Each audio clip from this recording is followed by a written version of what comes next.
The Grand Chamber of the Galactic High Command was a vision of overwhelming power, its high, vaulted ceilings decorated with symbols of dominance and conquest, its walls made from obsidian-like stone that seemed to absorb the light. 12 species, each representing the most powerful military minds in known space, sat around a large table that stretched nearly half the room. Holographic displays projected in mid-air, displaying maps of star systems, enemy movements, and strategic calculations. It was here that the fate of the galaxy's military balance would be decided. Today, however, the mood was anything but celebratory.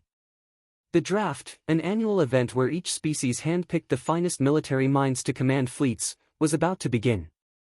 As the latest candidate stepped forward, the atmosphere was thick with anticipation, and the high-ranking officers couldn't help but gaze down upon him with a mixture of curiosity and condescension. Marcus Kane walked into the room with all the confidence of a man waiting for a bus. His uniform was crumpled in places, his dark hair slightly unkempt, and his posture, relaxed, bordering on casual. There was nothing particularly remarkable about him. His physical build was unassuming, average height, average weight. His eyes, though sharp, did not exude the same intensity as the representatives in the room, many of whom had eyes that could pierce through metal. In fact, he looked every bit like a man who had no business being in the presence of these galactic giants. Supreme Admiral Vexthora, a serpent-like alien with 6 piercing eyes and a coiled, muscular frame, glanced up from her screen as Kane took his seat. Her eyes narrowed. She was the first to speak, her voice smooth and cold. "State your name and qualifications." Kane met her gaze, unfazed. "Marcus Kane, Fleet Commander of the Earth Defense Force. I graduated top of my class at Luna Academy. My specialty is adaptive tactical response and resource optimization." The room fell silent. General Krexver, a hulking insectoid warrior with massive mandibles and glowing red eyes, scrolled through Kane's file. His compound eyes twitched in disbelief. "You're the human," he asked, his mandibles clicking in disbelief. "The one who suggested unconventional maneuvers during his interview?" Kane nodded. "Yes, General, I believe rigid tactics are a crutch. They can work in predictable environments, but war is never predictable." The council exchanged glances, and a ripple of amusement spread through the chamber. Admiral Zolnex, a crystalline entity known for her logic-driven strategies, was the first to voice the concern they were all silently thinking. "Commander Kane, you speak of improvisation and flexibility. But war, as you must know, is one with preparation, with protocols. Your profile speaks of dangerous levels of independent thinking and a disregard for authority. Do you truly believe this approach can defeat our enemies?" Kane's lips twitched into a small smile. "It's not about defeating enemies. It's about understanding them. Protocols work against predictable threats. But what happens when you encounter something that doesn't play by the rules? You either adapt or perish." Vexthora hissed, her tail lashing behind her chair. "This isn't a game, Kane. Your psychological profile shows a history of insubordination. You have been court-martialed on multiple occasions for refusing to follow orders. How do you justify that?" Kane's expression didn't falter. "I justify it by results. The mission was always the priority. Following orders that hinder the objective is counterproductive. I've never lost a battle that I've led, even when the odds were stacked against me." A low murmur spread through the council. It was unheard of for someone to speak so boldly in front of such an esteemed gathering. But even more alarming was the content of his words. This was no simple soldier. This was someone who viewed war not as a series of rules to follow, but as an evolving challenge, one to be shaped by creativity. "The record speaks for itself," Kane continued, his voice calm. "I was once called militarily incompetent, but I'm the one who's still standing, while others have failed." The council members were no longer amused. General Morkes, his mechanical voice dripping with disdain, spoke up. "Your service record is filled with violations. You broke formation at Europa Station. You defied direct orders, and you ended up being the reason the station was saved. But what you fail to understand, Kane, is that such behavior doesn't create leaders. It creates liabilities." Kane's smile grew slightly. "Maybe. But it also creates victories. You'd be surprised at how many so-called liabilities have turned into success stories when given the freedom to think. A silence fell over the room as Vextora's eyes shifted from Kane to the others around the table. She could feel the tension, the pressure mounting as the council members realized that perhaps they were facing something completely new, an unpredictable, rebellious human who had no respect for their carefully constructed hierarchies. Finally, Vextora spoke, her voice icy. "Thank you for your time, Commander Kane. We will be in touch." Kane stood up, a quiet nod of acknowledgement. His departure was as unremarkable as his entrance, yet the effect of his presence lingered in the room, like a storm cloud about to break. As he left, the chamber erupted into heated discussions, but one thought was shared by all: they had just dismissed the human who had the audacity to challenge everything they stood for. And they couldn't shake the feeling that they might regret that decision more than they realized. The Outcast division was not what Marcus Kane had expected. He had been hoping for a challenge, a chance to prove his worth, but what he found was a makeshift unit cobbled together from the galaxy's most discarded soldiers. Most were people who had been cast aside for their failings, their incompetence, or their inability to follow the established rules of warfare. These soldiers, once considered unfit for service in the greater fleets of the galaxy, now found themselves thrown into the same forsaken corner of Earth's military that Kane had been assigned to. The division's ships were aging, their systems outdated. In fact, many were barely functional. But to Kane, this was not a setback. This was an opportunity. He stood at the front of the briefing room, eyes scanning the faces of his new crew. The humans, some seasoned veterans of previous conflicts, others new recruits from colonies that had never seen a true battle, all looked up at him with suspicion. They had heard the stories. Marcus Kane, the reject, the one who couldn't follow orders. It was no surprise that these men and women viewed him as just another failed commander, another lifeline they would cling to until they were either discarded or left to die in some far-off corner of space. Kane didn't waste time on pleasantries. He cleared his throat, his voice cutting through the silence. "Look, I don't have time to stand here and tell you about my qualifications. You all know why you're here. Earth's military threw us together because we're seen as unfit for service. But I see potential. All of you have something to offer. You just need the chance to prove it." He paused, letting the weight of his words settle over the room. The crew members exchanged glances, unsure of whether to take him seriously or dismiss him as just another commander doomed to fail. "Here's what I propose," Kane continued, his tone measured but firm. "We stop looking at ourselves as rejects. We are the outcasts, and that means we can operate outside the rules. I don't care about your past failures. What matters is what we do next. I will lead you, but you will think for yourselves. Follow my orders when they make sense, but don't be afraid to improvise when the situation demands it." Some of the crew shifted uncomfortably in their seats, their skepticism palpable. Kane noticed it immediately. He knew this wasn't going to be easy. Convincing them to trust him wasn't going to happen overnight, but he didn't have time to waste. If he wanted to prove himself, and make the galaxy regret their decision to dismiss him, he needed results, and he needed them fast. The first assignment came quicker than expected. A group of pirates had been raiding Earth's trade routes along the Outer Rim. Earth's fleet had been unable to stop them, and the standard military response was to send a large fleet to overpower the pirates. But Kane saw an opportunity to demonstrate his tactical flexibility. "You have no idea who we're up against," said Lieutenant Jax, a seasoned but jaded officer who had once been part of a greater fleet. "These pirates have superior ships and advanced weaponry. A small fleet like ours doesn't stand a chance." Kane leaned over the ship's control panel, studying the data in front of him. "We don't need to outgun them. We need to outsmart them." He glanced over at the crew. "Prepare to intercept.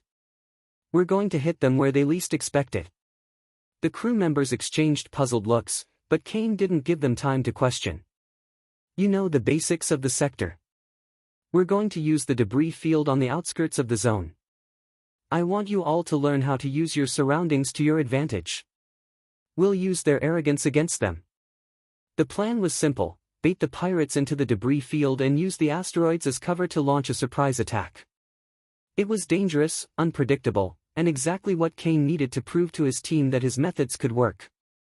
The battle unfolded exactly as Kane had anticipated. The pirates, overconfident and expecting an easy target, took the bait. They pursued Kane's fleet straight into the debris field, unaware of the trap. Kane's crew, though inexperienced, followed his orders with precision, hiding in the rocky landscape and using the shifting asteroid patterns to mask their movements. In the chaos of the field, Kane's crew launched a series of surprise maneuvers. They attacked the pirates from angles they couldn't anticipate, picking off smaller ships first and isolating the larger vessels. The pirates never saw it coming. Within minutes, their fleet was in disarray, forced into retreat with several ships destroyed and the rest scattered. The crew stood in stunned silence as the last pirate ship disengaged and fled. Kane, standing at the helm, allowed himself a small, satisfied smile. "That's how it's done," he said, his voice steady. "We didn't need better ships. We needed to think differently. This is what happens when you stop playing by their rules." Later, as the crew gathered in the mess hall to celebrate their first victory, Lieutenant Jax approached Kane. There was no skepticism in his eyes now, only respect. "I didn't think it was possible," Jax admitted, shaking his head. "But you did it. You actually did it." Kane nodded. "This is just the beginning. We're not here to follow orders, we're here to write the new ones." The crew, still cautious but now more willing to follow Kane's leadership, began to understand something they hadn't before. Marcus Kane wasn't just a commander, he was a symbol of what could be achieved when you were willing to think for yourself, to step outside the boundaries of what was considered acceptable. In that moment, Kane had done more than just win a battle. He had begun to reshape their understanding of what it meant to lead, and more importantly, what it meant to fight. The buzz surrounding Marcus Kane's victory over the pirate fleet had barely settled when the next assignment arrived. This time, it was no small-time skirmish. Earth's intelligence reports revealed that a notorious rebel faction had taken control of a mining station on the edge of the asteroid belt, cutting off a vital trade route. A typical mission would have involved surrounding the station and starving the rebels into submission.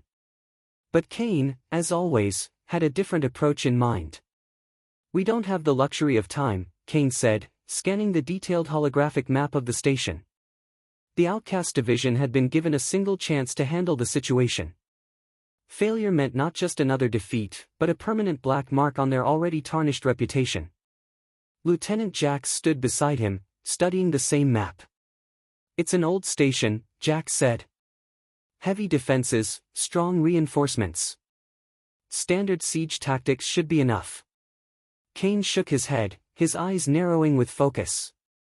"Standard tactics are for standard commanders. I'm not here to play by their rules. We're going to hit them where they least expect it."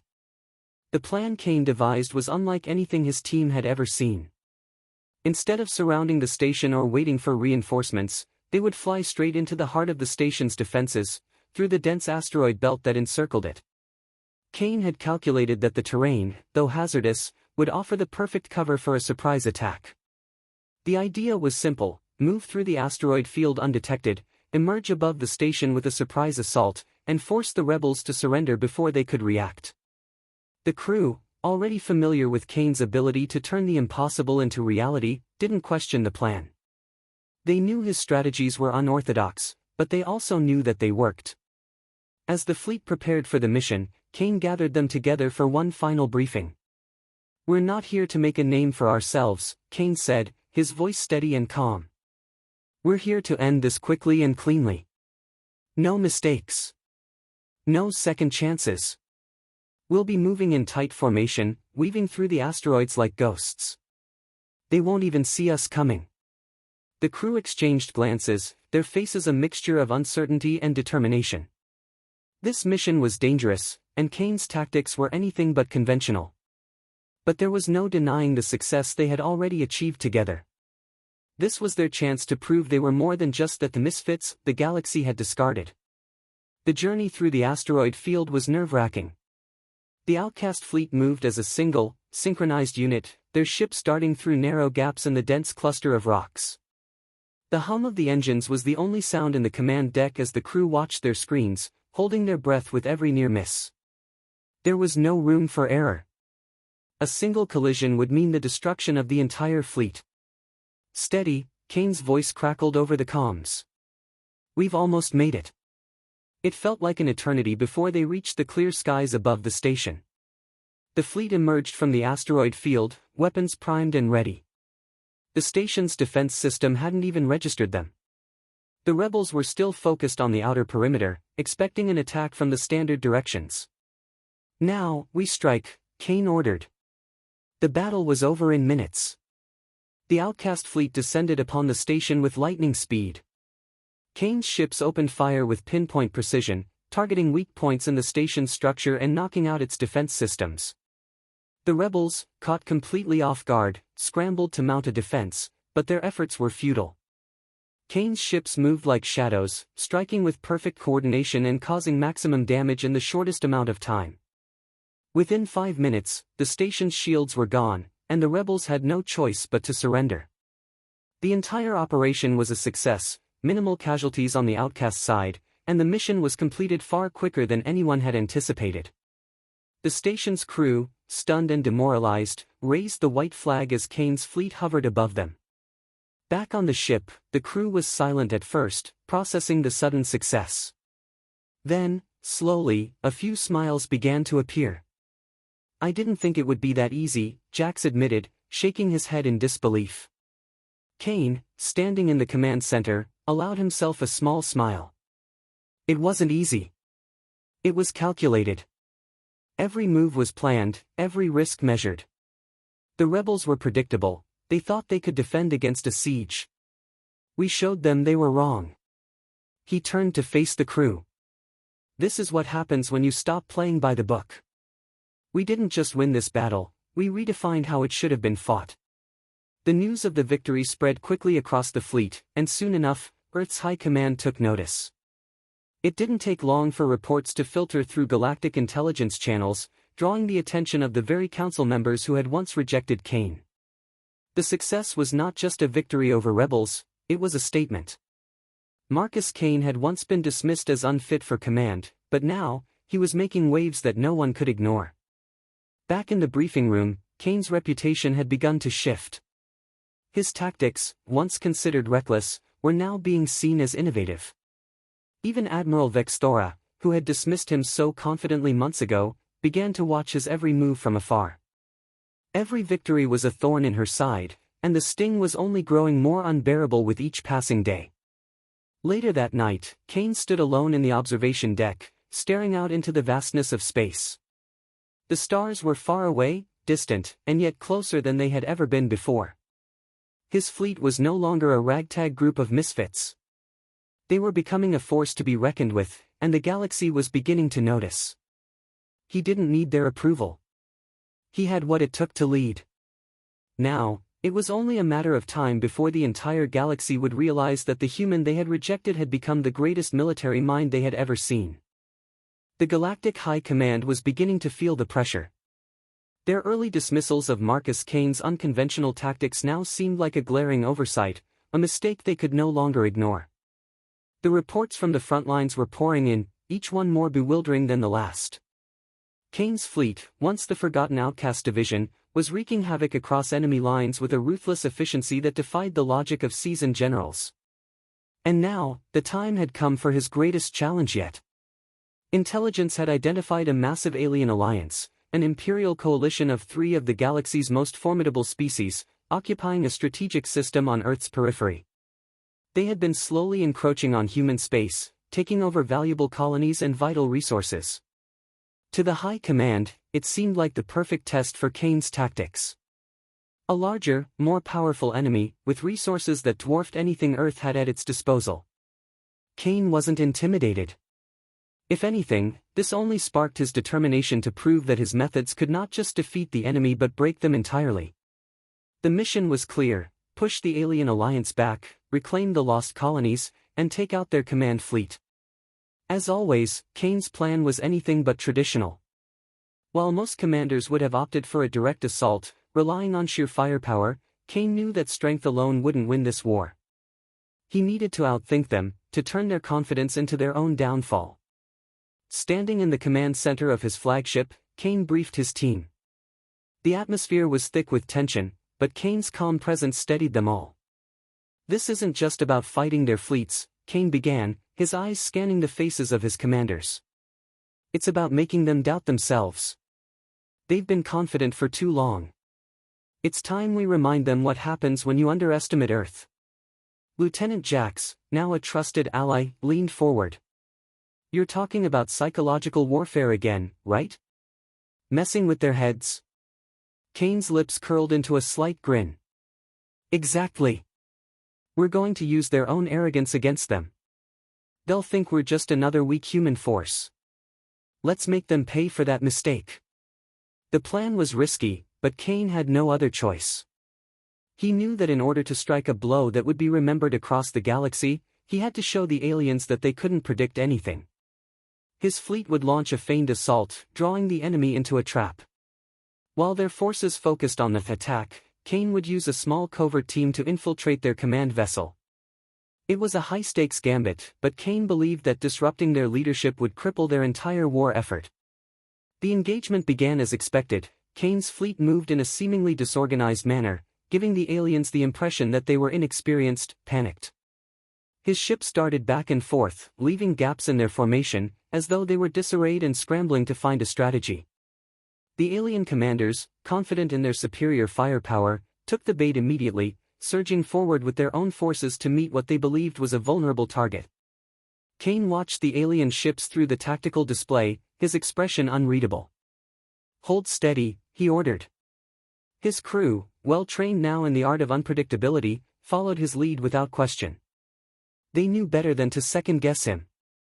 As the alien fleet moved deeper into the trap, Kane activated the second phase of his plan. The small covert team, under the command of his best operatives, silently infiltrated the heart of the alien fleet, without firing a single shot. They slipped past the alien defenses, taking out key personnel on their command vessel one by one, silently cutting off communication and causing chaos among their leadership. Within moments, the alien fleet was in complete disarray. They no longer had orders. Their ships froze, hesitated, as their commanders scrambled to regain control. The destruction of their leadership was swift and total. The battle, which had seemed so evenly matched, was over before the enemy could react. The alien forces, no longer coordinated, were quickly defeated. Kane's fleet launched a final push, taking out the remainder of the enemy ships with minimal casualties on their side. The galaxy's most formidable coalition had been crushed, and it was over in less than 2 hours. Back aboard the flagship, Kane stood at the command deck, watching as the alien fleet retreated. The mission was a success, but the implications of this victory were even more significant. He had proven that it wasn't just brute strength that would carry Earth to victory. It was adaptability, unpredictability, and, above all, psychological mastery. Jax approached Kane, his expression a mix of awe and disbelief. "I can't believe we pulled it off. You didn't just win the battle, you destroyed their will to fight." Kane nodded, his gaze still fixed on the retreating fleet. "That's the point. If you can break someone's confidence before the first shot is fired, they're already defeated." Back at Galactic High Command, the reports were flooding in. The alien alliance had been obliterated in record time, and no one could understand how. The council members, who had initially rejected Kane as a liability, were now forced to face the reality that this liability had just delivered the most significant victory in galactic history. Supreme Admiral Vexthora, seated at the table with the rest of the council, watched the final transmission of the battle with an expression that was part disbelief, part dread. "This is not a fluke," she murmured, her 6 eyes narrowing in realization. "Kane has done it again." Her voice echoed in the quiet room, and for the first time, the council members began to realize the true extent of Marcus Kane's capabilities. They had underestimated him at every turn, and now, they were paying the price for it. Kane was no longer just a commander. He had become the galaxy's greatest military mind, and he was just getting started. The news had spread like wildfire across the galaxy. Marcus Kane, the human once dismissed as expendable waste, had shattered the alliance that had held sway over a significant portion of known space. Earth, under his command, was no longer just a fledgling force. It was a powerhouse, an unstoppable juggernaut whose strategies defied all expectations. The tide was turning, and the Galactic High Command was scrambling to react. Inside the obsidian chambers of the High Command, the tension was palpable. The members of the Council, representatives of the most powerful species in the galaxy, had gathered in urgent deliberation. Their usual air of superiority had evaporated. Instead, they sat in uneasy silence, unable to ignore the growing threat that Kane had become. "We can't keep ignoring him," Supreme Admiral Vexthora hissed, her eyes flickering in the low light. She had been the most vocal in dismissing Kane months ago, but now, with every report of his success, her arrogance was giving way to unease. General Krexver, the insectoid warrior, shifted in his seat. His mandibles clicked nervously. "This is unprecedented. We're facing a human who's outsmarted every calculation we've made. He's not just winning battles. He's dismantling our entire strategy." Vexthora's tail twitched in agitation. "We knew he was dangerous when he suggested those so-called unconventional tactics. But this is something else. His ability to predict our moves, to manipulate our decisions, is unlike anything we've seen." Across the table, Intelligence Director Yexka's multiple arms flicked nervously through her data streams. "His psychological warfare tactics are devastating. He doesn't just fight battles, he breaks minds. The reports from the fleets who faced him, they speak of entire armies frozen with doubt before the first shot is fired. Kane isn't just winning wars, he's turning them into psychological games that no one can win."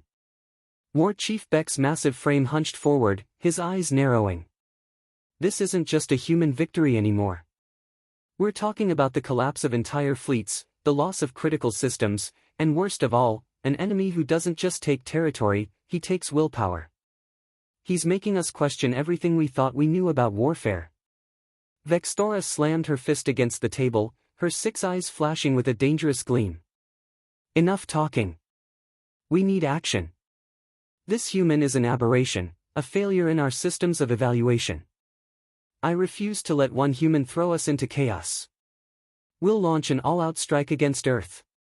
Take out their fleet. Crush his command center. Once and for all." There was a moment of silence as the council members absorbed the weight of Vexthora's words. The room felt colder, darker, the air thick with the gravity of the decision. But even as she spoke, the council knew there was more at stake than just their military superiority.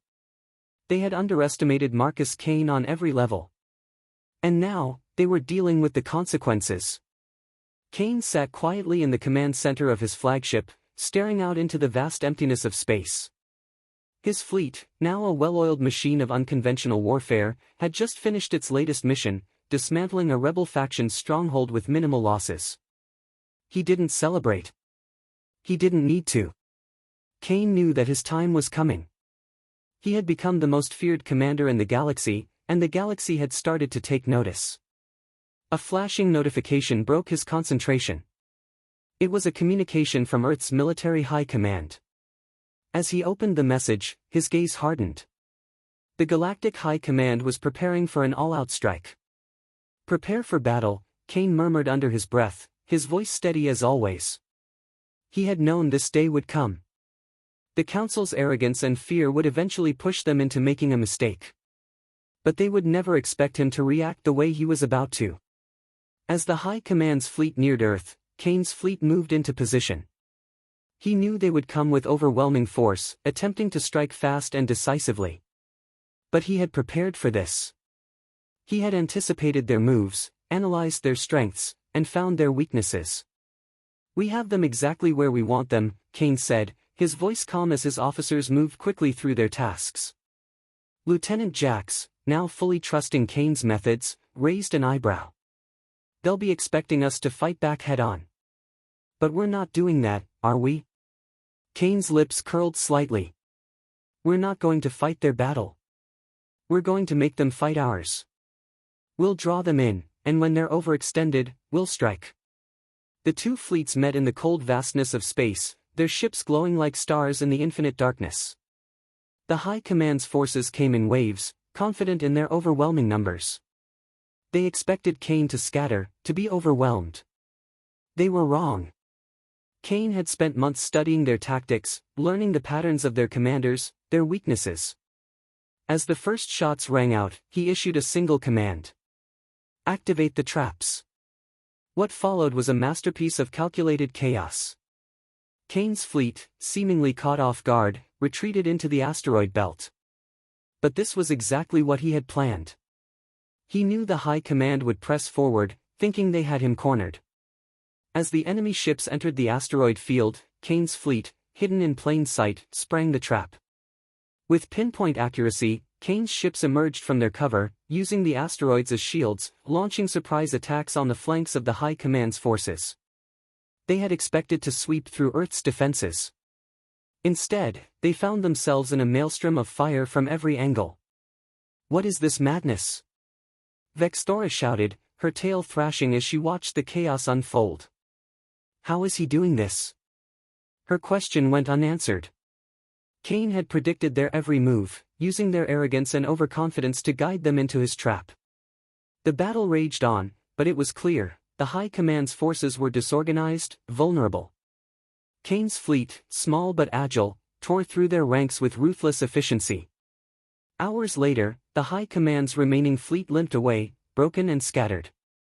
The galaxy's most powerful forces had been humiliated by a fleet that was supposed to be inferior. Kane's fleet emerged victorious once again.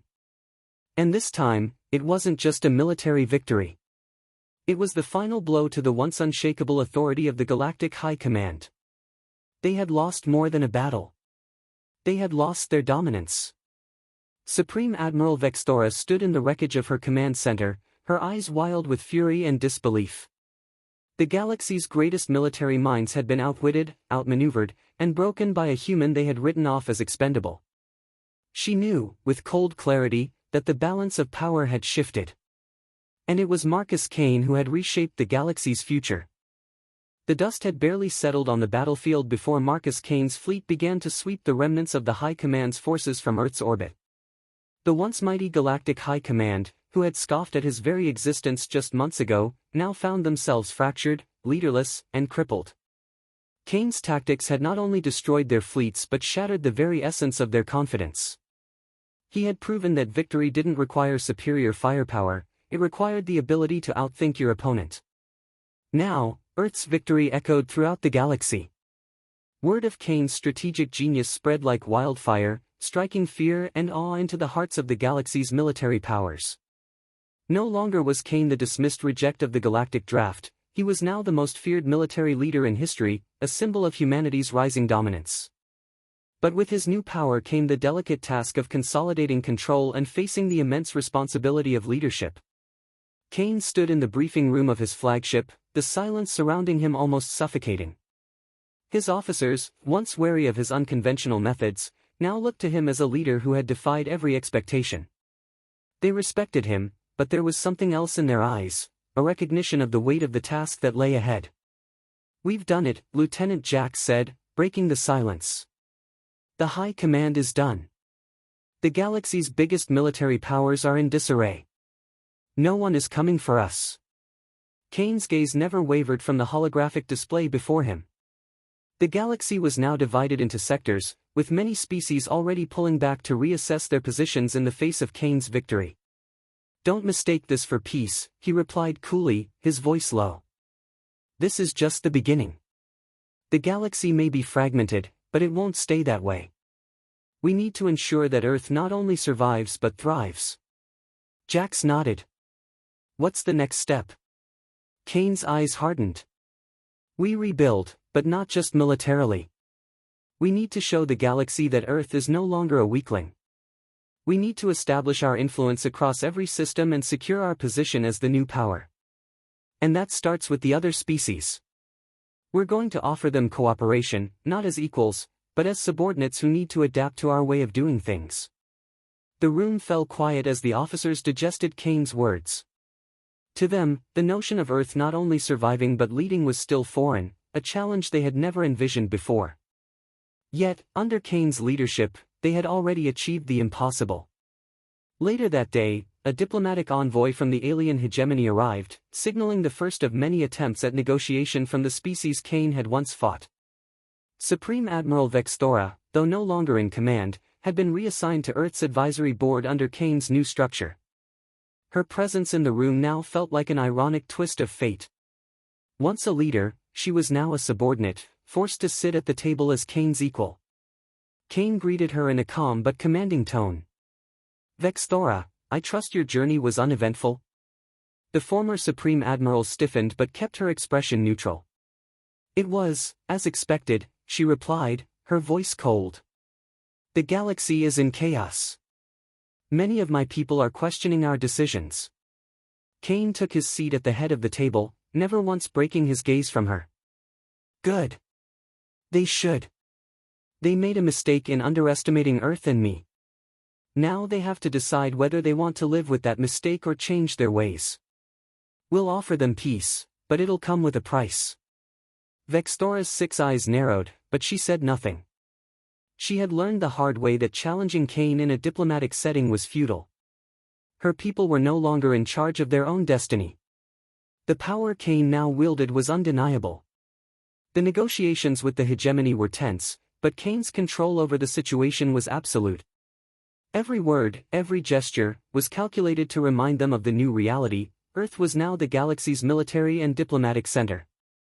Kane didn't seek vengeance. He sought control, not through brute force, but through intellect and foresight. His plan was simple: establish human supremacy, not by domination, but by becoming indispensable. "I understand your people have concerns," Kane said, his voice soft but resolute. "But let me make one thing clear: Earth's military authority is non-negotiable. You will respect our terms, or face the consequences of continued resistance. We'll help you rebuild your strength, but only if you follow our guidance." Vexthora's lips parted as if to argue, but the harsh reality of the situation was beginning to sink in. Her species had always prided themselves on their tactical brilliance. But here, sitting across from a human who had rewritten every rule they thought they understood, the hegemony had no choice but to comply. The days that followed saw Earth extend its reach throughout the galaxy, sending envoys and military advisors to stabilize systems once under the rule of the Galactic High Command. The once powerful factions had no choice but to submit. They understood that Kane's reign wasn't just about military dominance, it was about the long game. He had not only won every battle, he had reshaped the galaxy's entire power structure. Kane's leadership wasn't based on fear alone. He offered prosperity, security, and a future where Earth would be the cornerstone. In return, the galaxy's species would bend to his terms. One evening, as Kane stood alone on the observation deck of his flagship, looking out over the silent vastness of space, he couldn't help but reflect on the path that had brought him here. From the moment he had walked into that draft room, rejected by the very beings who now had to bend the knee, he had known what was possible. It had always been a question of when, not if, Earth would take its rightful place. Now, the galaxy's greatest minds, the ones who had written him off, were coming to terms with the fact that they had created their own downfall. Marcus Kane was no longer just a commander. He was a force of nature, and he would shape the galaxy's future on his terms. With a sigh, he turned away from the stars, his mind already moving toward the next step. The galaxy had been remade. Now, it was time to see what Earth could do with its newfound power. The galaxy, once a patchwork of competing empires, was now united under the banner of Earth. But this unity came at a cost. The leaders of the once great galactic powers had surrendered their autonomy, bending their knees before the human they had once dismissed as expendable waste. And as the weeks passed, the true scope of Marcus Kane's vision began to unfold. It wasn't just about military supremacy. It was about reshaping every corner of galactic society. Kane stood before a massive holographic display, his fingers dancing over the controls, rearranging sectors, and adjusting borders. Earth was now the cornerstone of this new galactic order, and his next move was crucial. The galaxy was slowly adjusting to its new power structure, but there were still pockets of resistance, small factions, rogue groups that refused to bend to his will. They were a threat, but one Kane had anticipated. He knew the true battle wasn't about ships or firepower anymore. It was about influence. Psychological dominance. And in that arena, Kane was unmatched.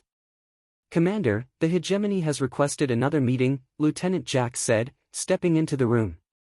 His tone was more respectful now, no longer filled with doubt. Kane's success had changed everything. Earth's enemies had become their allies, albeit reluctantly. The hegemony had begun to see the wisdom in cooperating with Kane, but not without hesitation. Kane didn't look up from the holographic map. "Let them come. They'll ask for terms again. We're not negotiating. We're guiding them." Jax nodded, clearly understanding. The high command of the hegemony had been desperate since their defeat, seeking Kane's favor to secure their place in the new order. Kane's vision of the future had begun to take shape, an Earth-led federation, a galaxy where peace was maintained not through fear of destruction, but through the certainty that Earth's methods, its military genius, would keep order. The meeting with the hegemony leaders took place the next day in the Grand Council chamber aboard the flagship. Vexthora, the former Supreme Admiral, now sat at the far end of the long table, her once proud posture now slightly slumped. The other hegemony officials flanked her, all of them visibly uncomfortable in the presence of Kane's delegation. Kane, however, was as composed as ever. He leaned forward, locking eyes with Vexthora. "I trust you've had time to consider your position," he began, his voice even but laced with unspoken authority. Vexthora's 6 eyes flickered nervously before she spoke. "We've considered it, Kane. The hegemony accepts Earth's terms, but we wish to ensure our people's dignity is preserved. Our traditions are not so easily set aside." Kane raised a hand, signaling for silence. "Dignity is earned, Vexthora, not given. You had your chance to rule the galaxy, and you failed. Now, you will rebuild, not on your terms, but on ours. The galaxy needs leadership, and Earth will provide it. Your species will adapt, or you will fade into obscurity." The tension in the room was thick, but Kane's words were like a cold, calculated blade. He was no longer simply fighting for survival, he was reprogramming the very foundation of galactic politics. His logic was irrefutable. Earth's strength lay not in its fleet, but in its ability to think and adapt. And the galaxy had no choice but to follow. "We will assist you," Kane continued, "but not by giving you the illusion of power. You will answer to Earth's leadership, and your forces will follow human guidance. This is the new order." The hegemony officials exchanged wary glances, but none dared oppose him. Kane's unyielding certainty had already reshaped the galaxy, their resistance, if any, was futile. One by one, they bowed their heads in reluctant acknowledgement. Outside the meeting, as the council dispersed, Kane returned to his quarters aboard the flagship, where the weight of the galaxy's future lay heavy on his shoulders. His officers, once fearful of his unconventional methods, now looked to him for direction. Lieutenant Jax entered, standing at attention. "Sir, with the hegemony on board, we're poised to begin negotiations with the other factions. Our influence is expanding." Kane turned to face him, his eyes filled with the cold determination that had carried him this far. "Good. But don't mistake this for peace. The galaxy will resist as long as it believes it has a choice. Our job is to make sure they don't." Jax frowned, sensing the burden Kane carried. "Do you ever regret it? The way you've had to shape things? The compromises?" Kane's gaze turned distant, and for a moment, he looked almost vulnerable. "Regret? No. But I understand the weight of what we're doing. It's not about me, or Earth. It's about ensuring that this galaxy doesn't tear itself apart again. I've seen what happens when power is misused, when pride and arrogance blind leaders to the needs of their people. We can do better. I'm just making sure we do." Days passed, and Kane's reach grew. His methods, once seen as chaotic, were now becoming the new standard. Entire systems began adopting his strategic principles. Factions that had once been bitter rivals found themselves cooperating under Earth's military guidance. Where once there was division, there was now the fragile framework of unity, held together by one man's vision. In the quiet of his private chambers, Kane reflected on how far he had come. From the rejected candidate in the Galactic High Command's draft room to the architect of the galaxy's future, he had seen the impossible become reality. And yet, he knew that this was only the beginning. The galaxy would continue to test him, to push against his authority. But in the end, Marcus Kane was not simply leading an army, he was leading the entire galaxy toward a new era, one where humanity would never again be dismissed, and where peace would be secured not by overwhelming force, but by the unshakable certainty of human leadership. As he stared out into the vastness of space, the stars glittering like the promise of a new tomorrow, Kane knew his legacy was just beginning. And this time, no one would dare forget his name.